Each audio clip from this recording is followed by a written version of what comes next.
Day.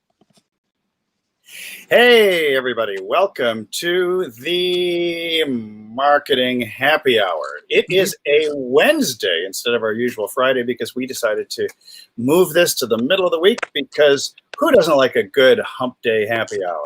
Yeah. I'm Dr. Christopher Vogelmann of drvogelmann.com and Maximize Your Media, which is our digital agency handling Pinterest and Facebook advertising and Instagram stuff.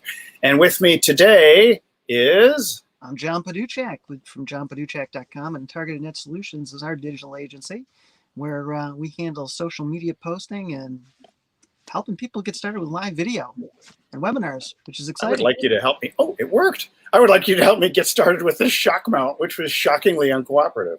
So, shockingly uncooperative.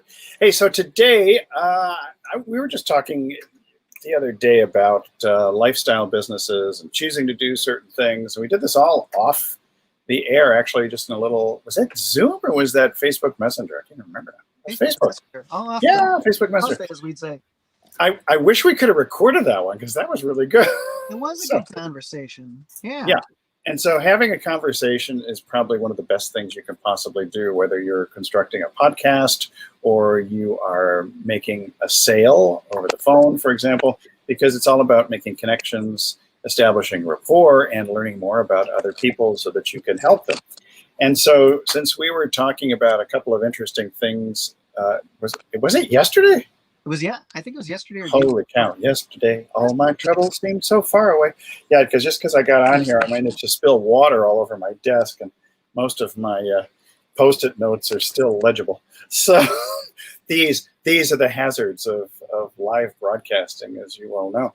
So I thought it would be a good idea to start talking a little bit about. Actually, we both thought about this. A good idea to start talking about developing a lifestyle business, and I found it absolutely fascinating that you, John, had developed, I mean, get a little bit of your history and background too, because a lot of people who are joining us have never heard about you or me for that matter, and about the lifestyle business that you have chosen, which enables you to have a lot of flexibility and to connect with a very large community of people who are roaming all over the United States and the world. Indeed. Yeah. So you started out in was it U of R? No, Rochester Institute of Technology. Rochester Institute of Technology. I started out. Yeah, you started out in Buffalo, New York. That's why Miami is the north. We all started out in Western New York, but right. Yeah, in fact, you and I haven't known each other that long, just a couple of months actually. Yeah. It seems like more than that. Seems like forever. Seems like forever. Seems like forever. It's amazing what happens when you got good rapport because you get a lot in common with your backgrounds and stuff. It's true. It's true. So yeah, I started out there, and I really got interested in imaging and video. You know, Rochester, New York, Kodak, RIT, capital of imaging, right? And so really got involved in that. And for the longest time, it's funny, you know, I left college, I started getting involved in my career, and then kind of set that aside a little bit. Went into financial sales for a while, and then funny enough, came back to this. But now what I do is I help people with their live video and webinars and social media because videos now are becoming more social. And, you know, over the last couple of years, my wife and I really enjoy camping and getting out on the road and traveling. And so we kind of centered our lifestyle around our RV and traveling and being able to, you know, work and travel. That would be impossible in a 9-to-5 job. It would be. I think. I mean, I wouldn't say impossible, but highly improbable. Highly improbable, and it's still a little challenging. You know, there's definitely some bugs to work out with working on the road because, you know, although the infrastructure is decent, we you know, mobile hotspots don't work everywhere. It can be a little challenging finding internet signal, you know, wherever you go. And it's funny, a lot of my clients over the years have been really interested in that. One of my friends that I work with on his workshops, Ken Stone, he loves this. He has the same passion as me. He travels around his RV, he has a travel trailer, and you know, does his workshops on the road now, which at first he'd been thinking about. It was a passion of his, and then not only did I help him get his workshops going, but then he decided to actually do that. So now he's got a satellite dish, a Usenet dish, and he takes his workshops on the road with him. Hey, how does that satellite dish work for him? Because I'm really curious. It's really, it's funny. At first, I didn't know how well that was going to work, and we tested it out. And I think he ended up with like a 25.5 or 25.10, and in some place his bandwidth is even less than that. And in some ways, you would think, my gosh, how in the world is he able to, carry on a live video? But the 10 impresses me, actually. It's been pretty decent, pretty flawless. It's like it almost shouldn't work, but it works. It doesn't work perfectly. It's got a ways to go, but it's definitely come a long ways. I wasn't quite sure how it was going to pan out. You should buy one of those mobile broadcast stations from a local network that wants to upgrade and then use that instead of the travel trailer. Hey, Terry. Terry's joining us today. Terry, where are you? Yeah. It's funny. I'm getting StreamYard is not giving me the live chat as much as they used to. So I wonder if she's in the. Because of me, Oh, there she is. Yeah, it is because of you. Yeah. There she is. Hey. Welcome to the Wednesday happy hour. We just decided that we had the potential of more viewership and more people can actually reach us on a Wednesday. Plus, we changed the time slightly. Yeah, and I've been traveling a lot on Fridays, and it's been actually tough to tune in some of the spots. So John's various campgrounds and lakes, it's challenging. Last time I had to do the last broadcast worked out pretty good.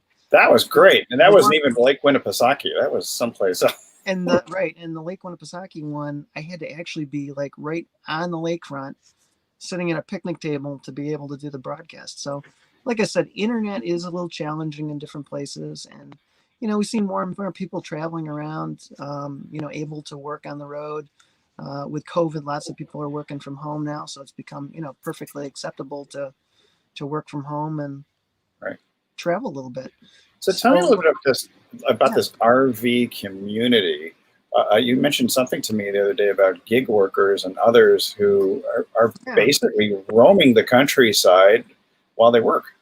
Yeah, sure. There's a lot of people who either like to live on a boat or live in their RV, or some are just traveling from place to place, staying in a different country for a couple months or whatever it might be. And I kind of lump those all together.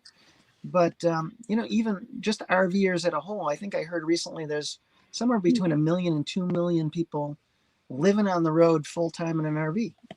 Is that U.S. or worldwide? That's U.S. Wow, so pretty large population.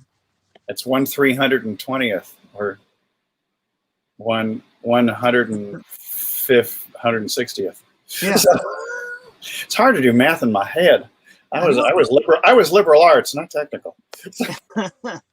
I was technical, and I still don't enjoy doing math in my head. But so it's a pretty large group of people, traveling around the country, all over the globe, and just really having a lifestyle business. So when it comes to a lifestyle business, how do you go about designing a lifestyle business? I mean, you have to kind of do an inventory of all the things that you love to do and the stuff that you hate to do, and then come up with a composite of the whole thing.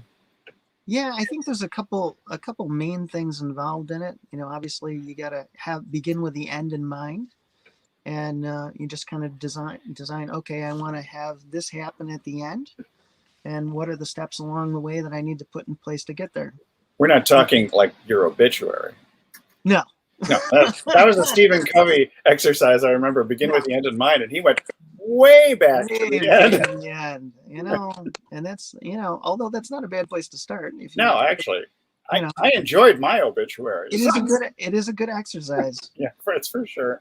But centered around this, you gotta consider the expenses of food, gas, life on the road, and figure out what you need to do income wise to make that money. Yeah. So is that mostly services or digital products or a combination of things? It can be a combination of things. I mean, I know people who are gig workers and work on the road. Yeah. Lots of people have different affiliate programs that they promote that pay them to travel. You know, they're spokespeople for different products. And then there are folks like you and I that provide digital services and digital products, or Right. even some people doing e-commerce. You know, that's Well, something you can do from the road. yeah, because I mean, you can do drop shipping. You don't have to have a garage full of cosmetics or vitamins in order Sure. Or to be nothing. able to do it. You can't have employees back home managing the Yeah. warehouse if you have one or whatever. Well, and that's where outsourcing comes in. Is really key to developing a team when you start scaling, say beyond, say mid six figures as you're shooting upwards. There comes a time when you just can't be a solopreneur anymore, and it's just, or at the very least, just outsource your ads, outsource some of your social media, perhaps that type of thing. Yeah, and I mean, I think you have to do that because none of us want to be doing everything. You know, Right. we have one thing that we're particularly great at. You know, in my case, it's video and marketing, and you know, we can outsource a lot of the rest. Yeah, mine is bad puns, but I don't know if there's a real demand for I don't that. think there's much of a market for that. No, But that's unfortunate. although social media, you know, bad puns can go a long way. I'm good. I'm good at meme. I'm a good meme maker. Me, Sure. me, me, me, me. So, yeah, so you're mentioning some of the things about people traveling and the gig workers. So how do you establish this has always concerned me. How do you establish your mailing address and receiving and paying bills and all that other stuff like that if you're halfway across the country? Is So that also outsourced? that's really interesting. You know, they've done a lot of stuff to fix that because that's not something I've had to do because I still have a home. I don't live full time in my RV. It's just, you know, something we like to do when, you know, we know how to be able to work while we're on the road while we're doing it. But for a lot of people who don't have addresses, you know, it's really easy to start your business in a state that's friendly for RVers. Typically, it seems to be mostly Montana and South Dakota. And Really? yeah, it's kind of funny. And As your home base or just well, just not as your home base, but just as you know, like when we kind of first started out in business or years ago, it seemed like Delaware was one of the most popular places to incorporate your business. right, You know, you can incorporate your business any place that's tax right. friendly or friendly towards business. And right now, those seem to be the hot spots, at least for RVers, that they So promote. for the RVers, because I know that Wyoming is very Yeah, popular. that's another one that's popular. Nevada's popular. And then they have a mail service that, you know, they'll collect your mail, scan it all in for you, and email it so that you have a Okay. summary of it. And anything important, they'll forward to you wherever you are. So So what happens with packages, though? You know, if you're in the marketing business and somebody is sending you packages of materials, do you establish a local drop-off site or something when you're traveling? I mean, and granted, you have a home base, but I'm just wondering how that works for somebody who's a total digital nomad. yeah, I think you almost have to plan like where you're going to be traveling, where you're going to be traveling through. They make it so easy now. You know, places like Amazon have lockers. So The locker. I had yeah, not considered the locker. and I think that's one of the reasons that they've done that and done so well with it. Because lots of people don't want to accept packages at their home because you know we watch all these people on Ring running around snagging packages, right? And then likewise, people that are traveling through, you know, like let's say I'm going to be traveling through New York, and I know I'm going to be in Rochester, New York tomorrow. I could easily have, you know, package that I need delivered there to a locker and just pick it up. So I think that's more and more what people are doing as they're traveling full time. I obviously haven't run into that yet, but yeah. So, in turn, do you think of giving up your house and spiffing up the RV and heading all across the country, or someday I'd like to do that.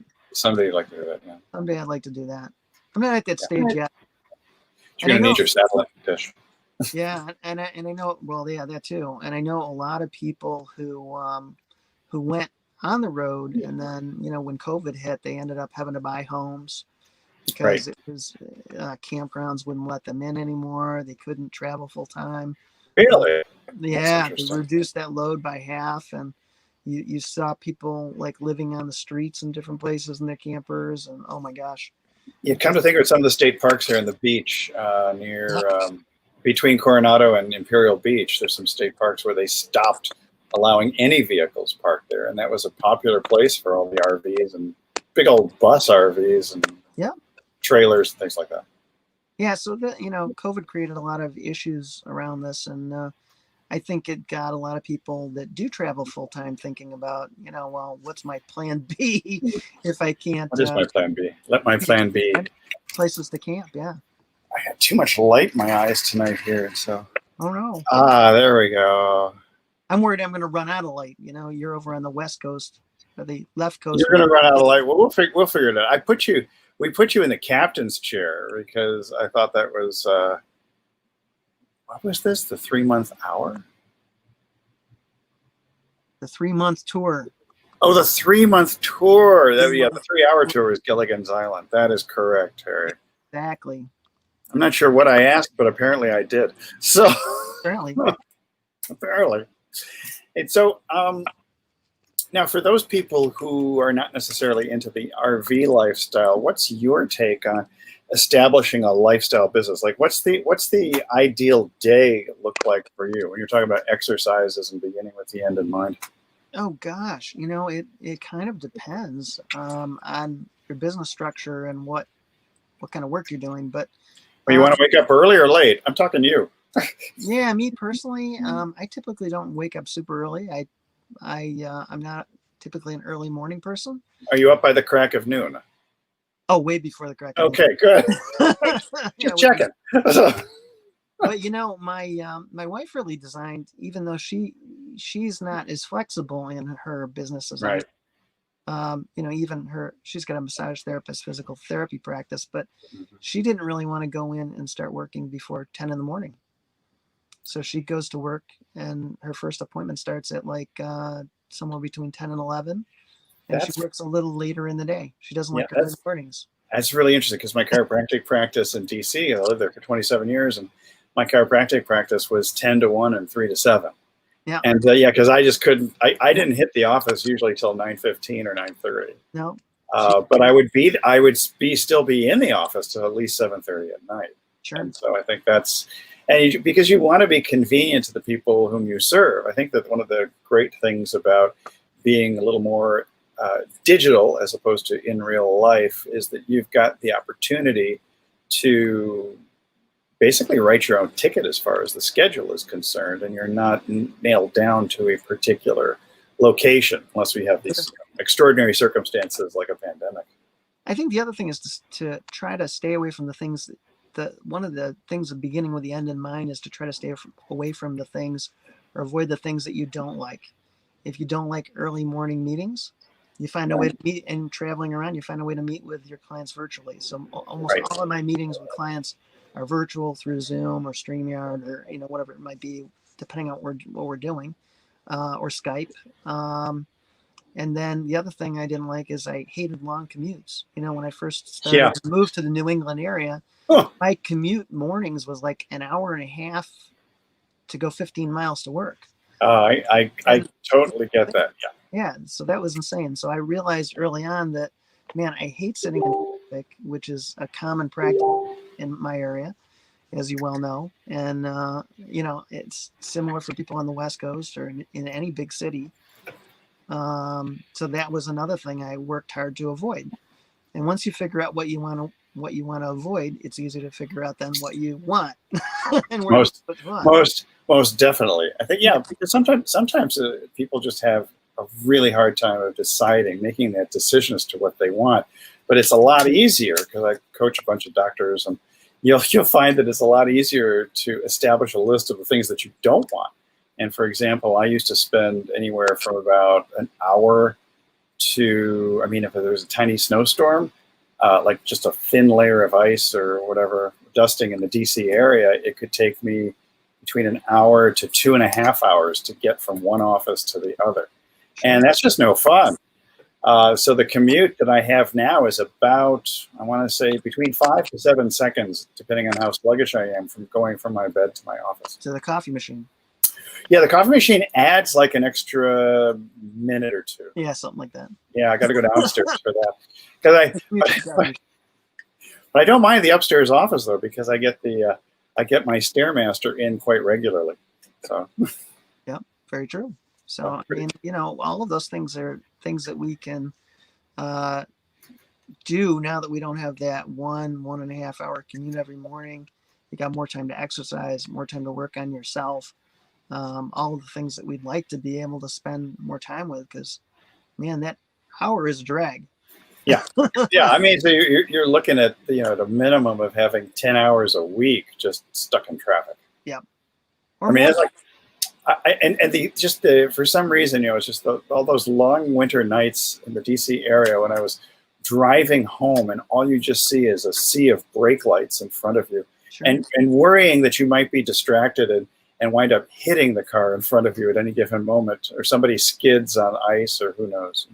Yeah, and even for people with a job now, I mean, it's become a lot more practical or more typical for companies to allow them to have a couple days of working at home. And most people, even who aren't working at home, can go into their boss and say, you know what, I'd like to try or attempt to work at home a couple days a week. What do you think? So I mean, there's a lot more leeway, a lot more acceptance to be able to even, do that with your job. I've heard of people Maybe, even with a job maybe. going on the road. Yeah. Yeah, I like the idea of designing your own business so that you have that flexibility to travel. But there are a lot of middle managers in companies and in government who want butts in the seats to Indeed. give a sense of reassurance. No. So the easiest way to do it is if you can completely cut the cord and, Yeah. do it yourself and create your own lifestyle and your own So, business. and with respect to lifestyle, what are some of the distractions that you have to protect yourself against when engaging in a lifestyle business and working from home? I mean, one that always hit me was scrolling on social media, and the second one was doing laundry. So, Yeah. Doing laundry, doing email. And, obviously, I think the most challenging is, our friends just assume that because we work for ourselves, we don't work. We're in reality. exactly. We work 10 times as Yeah. hard for ourselves. And, it's a hard thing for most people to realize. Yeah, Even, I yeah. get that notion from people. There's some people who think that I'm retired. I am not retired. I am busier now than I've ever been. I know. Yeah. Same thing. Well, So, so if you establish a lifestyle business, you mentioned the term self-employed, mhm. and haven't you seen? There's some people who said, "Look, I'm going to get this lifestyle business. It's going to be ideal. I'm going to be, working on my laptop from the beach." But the reality is, they are self-employed as opposed to business owners. And what's the solution for not just exchanging a 9 to 5 job for an 8 a.m. to 11 p.m. job? Now that's a great question. This could be a whole topic for a whole different time, but just It let's really skim is. the surface on this one. Yeah, I mean, this is where we look for the great equalizers, where Yeah.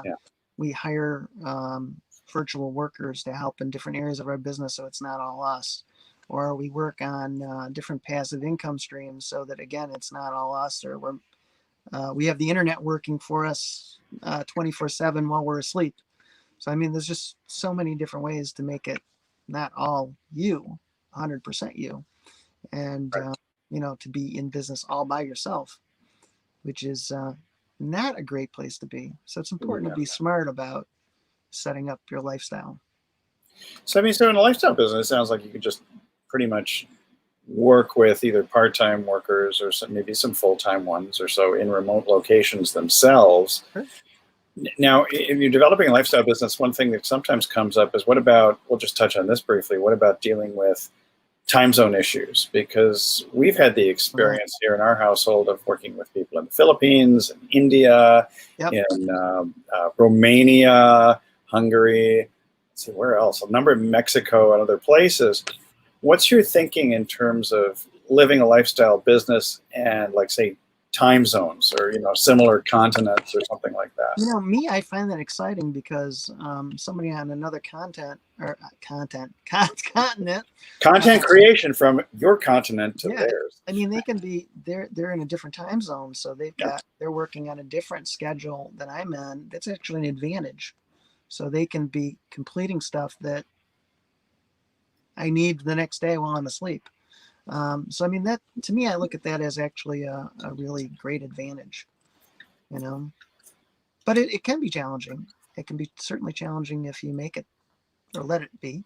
Well, And, we've personally had some experiences here at home with dealing with the Philippines, and many good ones actually, but also ones where workers sometimes just disappear unexpectedly. Yeah. But that 15-hour, for here for the Pacific Coast, the 15-hour time difference sometimes is a little difficult, and it results in needing to get a lot of tasks done on the Sunday because our Sunday is already their Monday. Their Monday. Yeah. And so to me, that was always a little bit strange. I think I'm almost developing a preference for people, at least within maybe 3 or 4 time zones of where I am, but that's just a personal prejudice. So question here now, what's the downside of, say, having a lifestyle business? It seems like it would require a lot of self-discipline.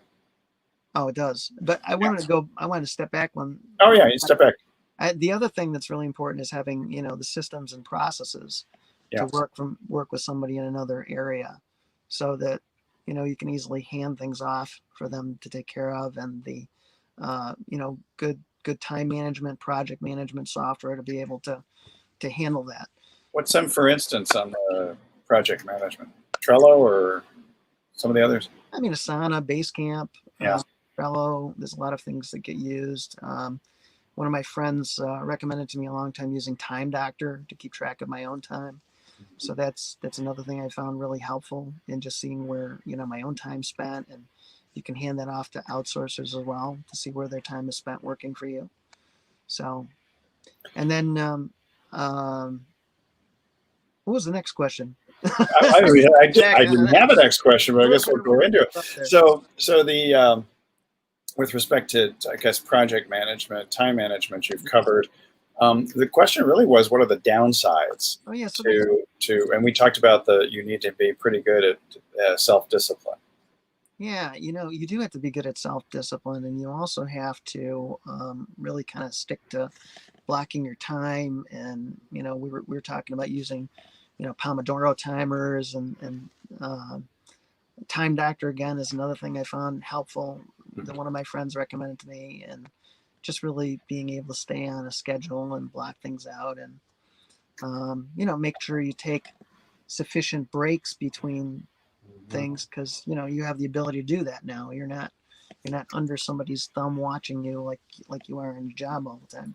Well, having been in practice for so many years, I can tell you that there's studies that show that men, for example, who spend more than 4 hours a day sitting have a 10% higher death rate than those who don't. And so I think that's why we've taken to doing things like standing desks and moving around and that sort of thing. I do find that I have to get up and move around, and sometimes I've actually, it was, in some ways, it was actually easier being in a bricks and mortar chiropractic office back in DC, because I had staff, I had a schedule, and they all kept the schedule. I actually hired people to crack the whip so I would perform. And I've done the same thing digitally too, by hiring VAs who will crack the whip and have you do this and this and this, and I'm expecting this today. So I've actually set up the game for people to not necessarily be rude to me, but to be able to keep me in line. You're getting a lot of clicking sounds. Is that coming from your end? Yeah, I don't know. All of a sudden, that's a lot of clicking. Weird. Yeah, I don't know. We've had that before, but that's when you were at the lake. So I know. Oh, it's gone now. It's good. Hard to say. All right. I don't know what's going on. Hard to say when you can't hear it. Hey, your lighting is still good, which is surprising. Yeah, so, I heard it for a couple minutes. I like seeing you. I do like seeing you in the captain's chair, though, because it reminds me of Star Trek. Yeah, I figured it was appropriate, since we're talking about lifestyle, and this is the lifestyle I enjoy. So this is your lifestyle. In the driver's my lifestyle is a condo at the beach. So sure.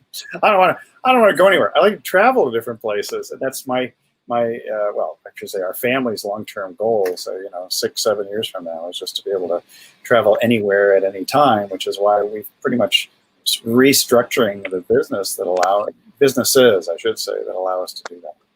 Yeah, and you wanna try to develop or structure in efficiency as well, and it's just more efficient to stay and work at your lake house or stay and work in the RV or stay and work at home than be traveling all over and wasting a lot of time.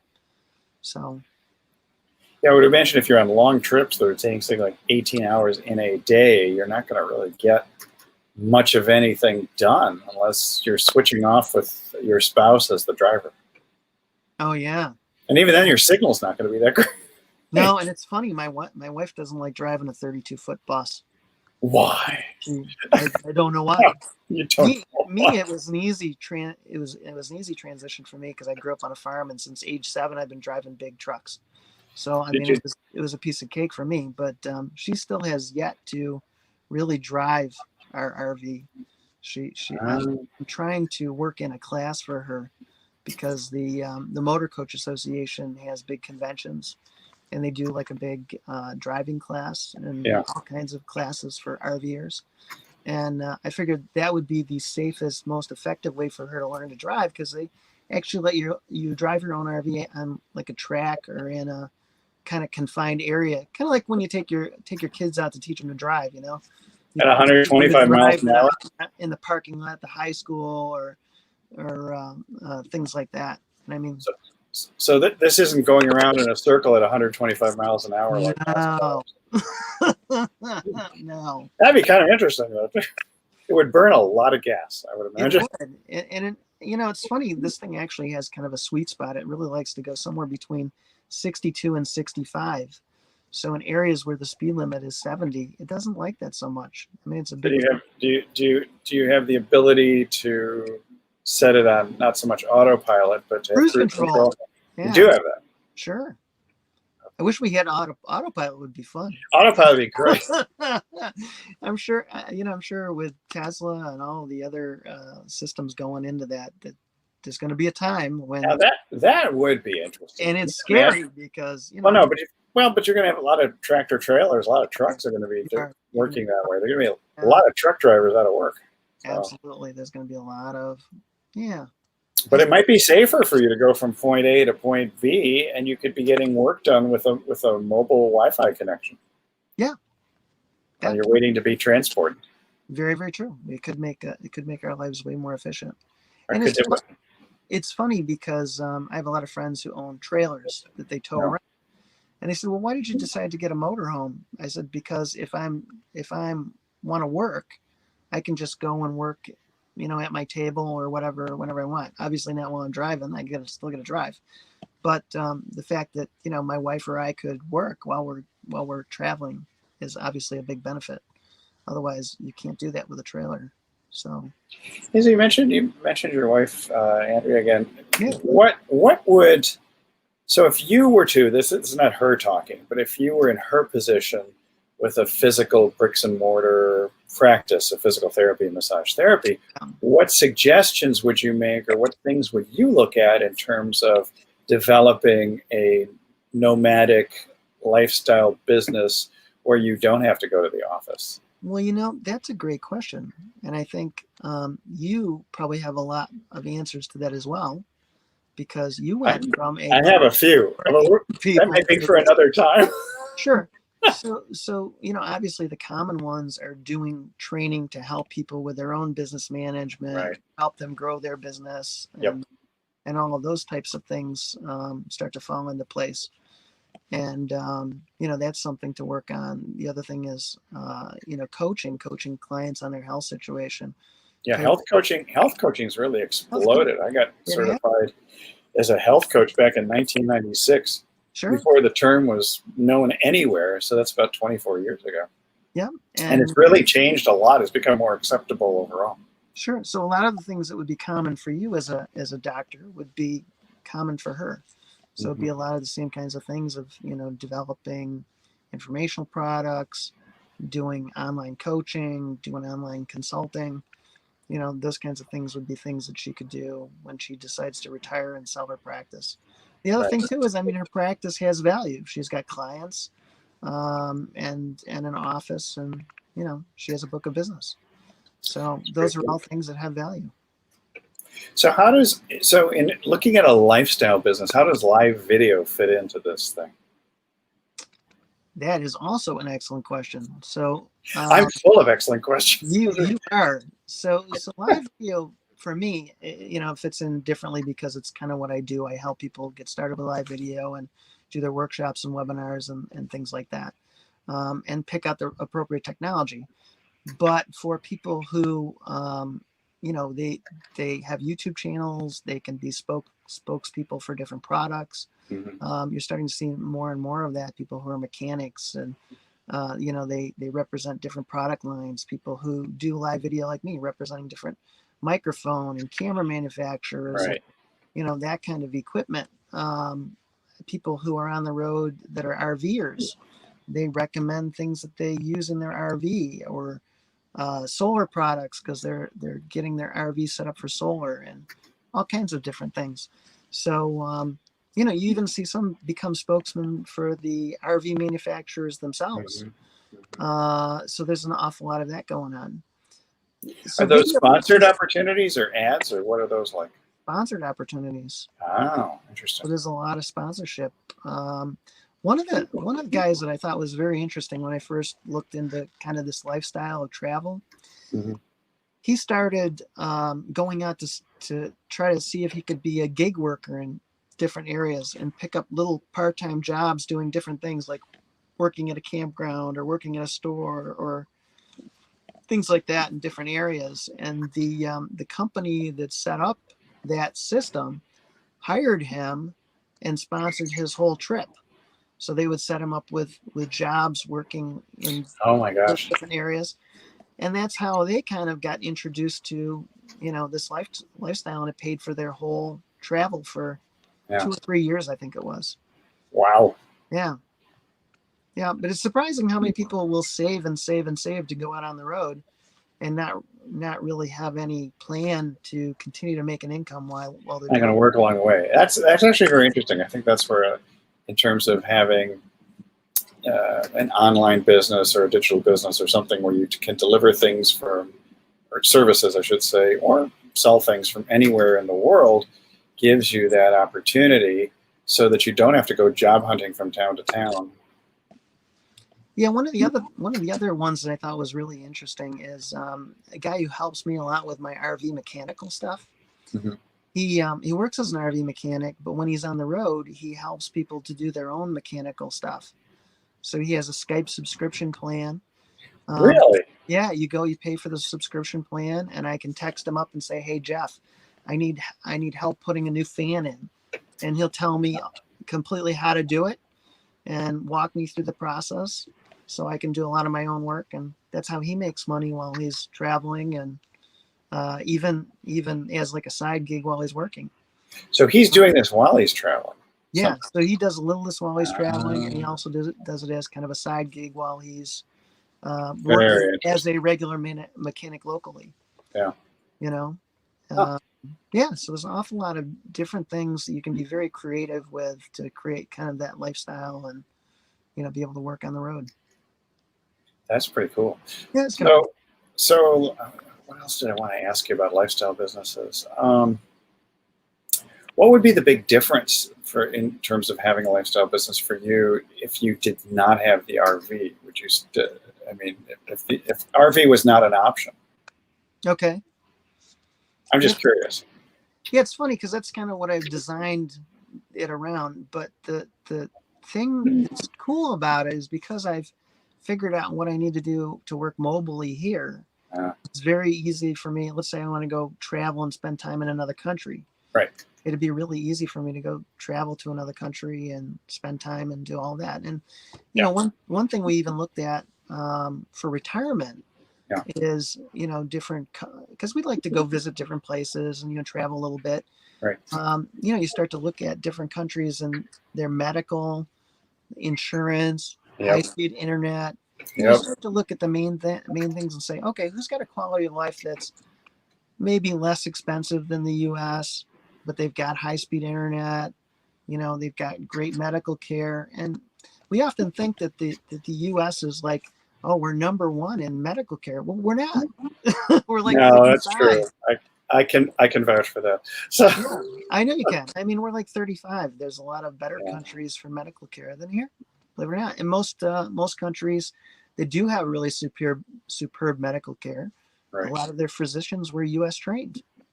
So And that is an excellent point. I mean, I know that there's a lot of expat areas all across the world. I have friends who just moved to Mexico from DC a couple of months ago, sure. and yeah, and their cost of living has just plummeted, and the quality of their life has just shot up.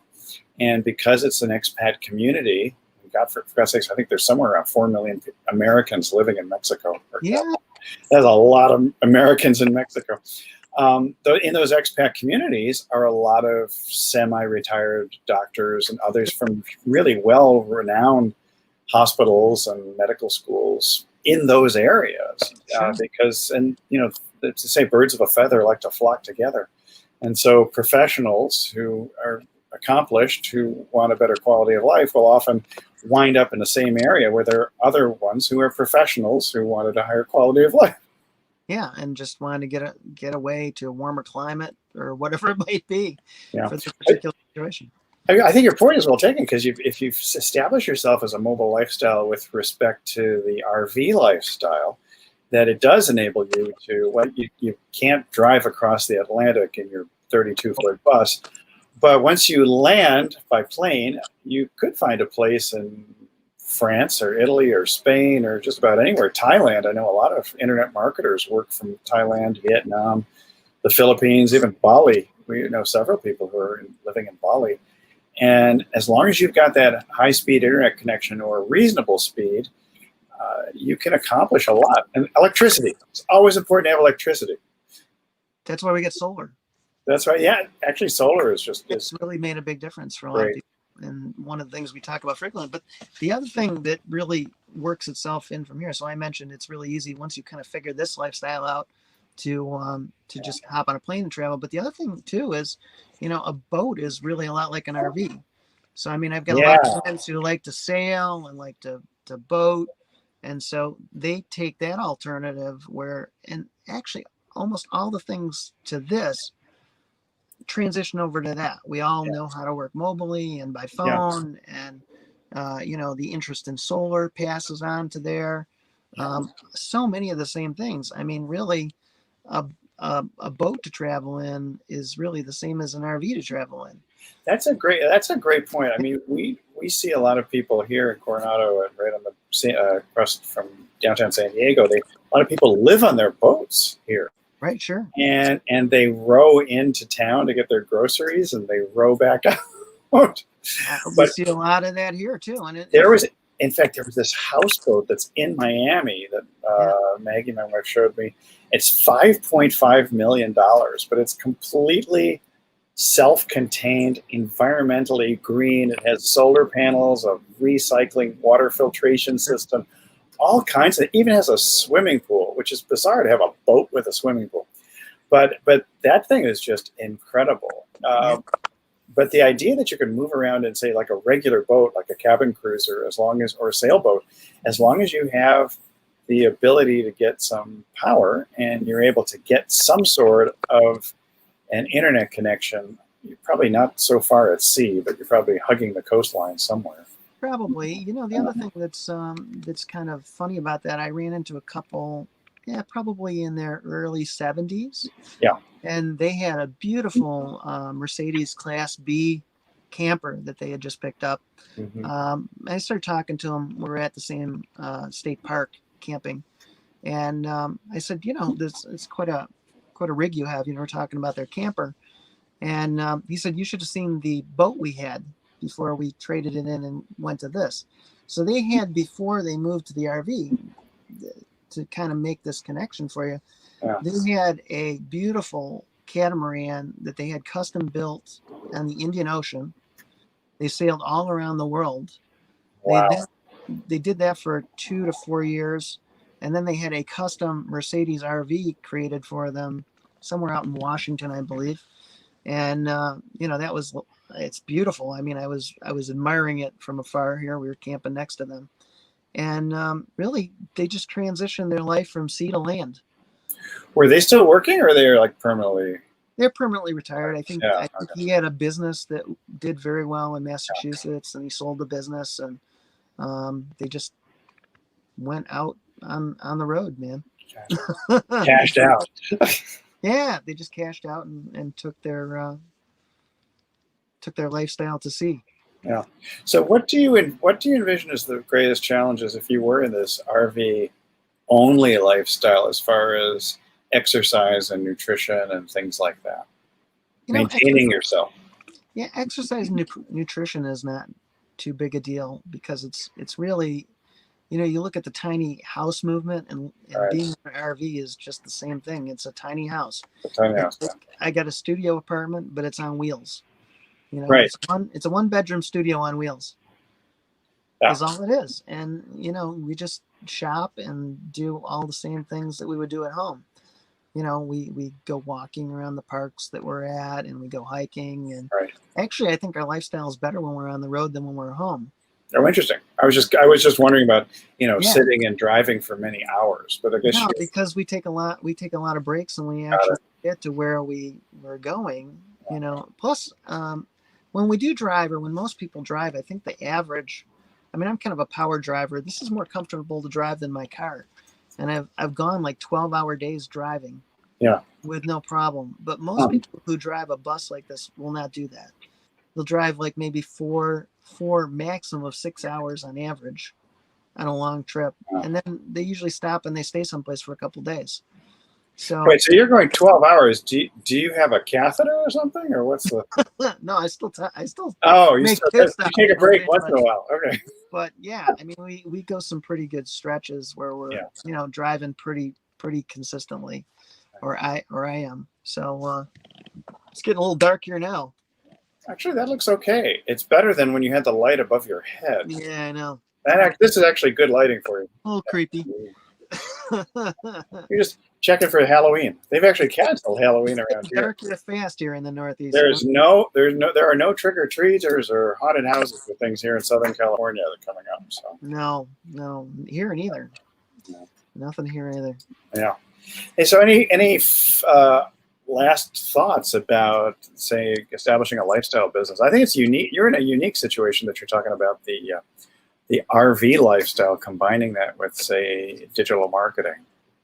Yeah, but it fits in so many different areas. We all have a why. Our why was to travel more and do things for our kids that we might not normally be able to do, and just have more freedom. And so everything fits as long as you begin with that end in mind. So that's really kind of the important thing. Just begin with the end in mind, figure out what you want to accomplish, and take the steps to get there. And how do people reach you if they want more information? If people want more information on combining the RV and digital marketing lifestyle, which I think is actually an excellent combination. Yeah, sure. So to find more information or get more information from me, probably the best way is to find me on Facebook. Look for my page, John Paduchak, on Facebook. Okay. And that's probably the easiest way to contact me now. Good. Yeah, so this has actually been kind of fun because I learned a lot about something I knew nothing about, which was the RV world, other than hearing that, you needed a friend's house with a 32-foot driveway in order to visit. Yeah. So you got a 32-foot driveway? It's funny. One of my friends, when he first did his, he bought an RV for a while to take a trip, kind of pseudo cross country. He went out as far as Colorado, and then he went down to the south and went all the way around to Florida and back up the East Coast. And it took about a month trip to do that. And he stopped at a couple of friends' houses, and they had shorter driveways, and I could see him like parked over the sidewalk. Well, I think just parking on the street is okay, because I've seen a few people do that here. Yeah, if you have street parking. Areas. There's some really city areas where they don't want you parked on the street. Yeah. Or it's permit. You remember Boston, right? It's permit parking only in a lot of places. Right. No, I remember that very much so. Of course, especially down. Fortunately, I've never been towed. I've never been towed. Only ticketed in the greater Boston area. Right. But it can be challenging to find parking, especially, overnight parking. And that's another thing. They have great apps to tell you different places that you can park or camp and, stay over without issue of, running afoul of law enforcement and the city ordinances. So there's an awful lot of great resources to be able to, travel cross country and travel around and not, run into issues. I know that Walmart used to allow people to park in their parking lots, but that's a no. Some of them still, it's funny, some of them still do. And it's kind of a misnomer that they either all do or all don't. It's a mix and match. And the funny thing about that is that's all political. So what happened is a lot of the camping associations said, we want more people. We don't want them to camp at Walmart. We want them to spend money and camp with us. And so what they did is they kind of started that movement and went, to local officials and got ordinances so that, people couldn't park at Walmart in certain places or park at different stores or, and also there's more insurance liability. To those places. So some are very friendly. I mean, I've stopped and parked at quite a few Walmarts on my trip down the East Coast when we went to Florida for my daughter's wedding. But but there's lots of great apps that tell you, you can stay here, or where you can stay. So hey, if you adopt a lifestyle business, especially if you're good at coding, you could just create apps for RVers. You could and maintain, or anybody who is involved in a lifestyle business who works primarily on the interwebs, just being able to write software or sell software as a service. I mean, that's another one we didn't talk about, but that's a great way to establish a lifestyle business because, once you write the code, I mean, you can fix the bugs, but for the most part, people are paying you on a monthly basis.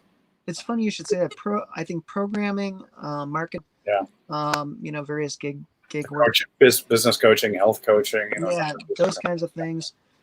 Seem to be the most popular businesses, for people doing stuff like this, and also the sponsorships. If they're really handy with video, people get some great sponsorships. So, sky's kind of the limit. Sounds great. Well, thank you for tuning in here. I just wanted to get your sense of what you regarded as a lifestyle business. We're going to be back here next week at the same bad time, same bad channel. We know that John has sufficient light even after 6 p.m. Barely. Well, barely. Maybe we get you another. We can take up a GoFundMe and get your little light that you can put in there. There you go. Well, but I do think you will wind up in your own house as opposed to the captain's chair of the RV. Yeah, we did that today because it just made the most sense to kind of talk about the lifestyle business and be like in the center of the lifestyle. Exactly. We haven't done the tour, but we can just imagine it's a studio apartment on wheels. Yeah, pretty much. All right. Okay. So we'll be back again next week for the marketing happy hour at 6 p.m. Eastern, 3 p.m. Pacific, and all those little places in between, including now noon Hawaiian Standard Time. So if you're in Oahu and want a little lunchtime entertainment, come on by and we'll talk marketing. All right. Yeah. We'll see you next week.